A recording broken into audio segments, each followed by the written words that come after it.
কিরে ভাই, কি করছিস?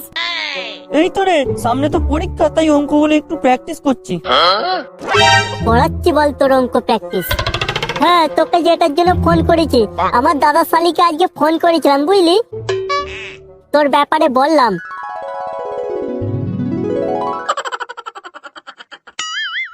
তা তো দাদা শালি কি বললো? দাদা শালিকে তোর ছবিটা দেখালাম, দেখে বলছে এত সুন্দর ছেলে, তার উপর স্কুলের ফার্স্ট বয়, ভালো পড়াশোনা করে, আমাকে লাইন করবে।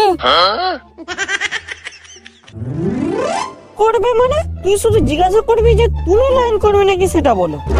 আমি তো বললাম যে ও তোমার ছবি দেখেই তোমার প্রেমে পড়ে গেছে, সামনাসামনি দেখলে তোমাকে বিয়ে করে নেবে। আমাকে আবার আজকে কতগুলো রিলস ভিডিও পাঠিয়েছে। কই কই, পাঠা পাঠা, কেমন ভিডিও পাঠিয়েছে দেখি।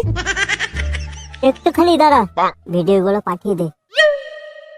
আর শোন না, ওই রিলস ভিডিওগুলো না ঘরের লাইট বন্ধ করে দেখবি, না হলে দাদা শালি আবার রাগ করবে। ও তুই চিন্তা করিস না, আমি ঘরের লাইট বন্ধ করেই দেখবো। আর তোর দাদা শালির নাম্বারটা কবে দিবি? ও দিয়ে দেবো রে, চাপ নিস না। আর কাল সকাল সকাল স্কুলে চলে আসবি, তুই এখন মন দিয়ে ভিডিওগুলো দেখ। কিরে, কি মনে হয় কাজ হবে? কাজ হবে মানে হতে বাধ্য, যা ডোজ দিচ্ছি এখনো দুদিন ঘুমোতে পারবে না। আমাদেরকে নিয়ে মজা করা, শালার পদ মেরে যদি না 18 কাঠা জমির আলু বসিয়ে দিই, তাহলে আমার নাম পচাই নয়।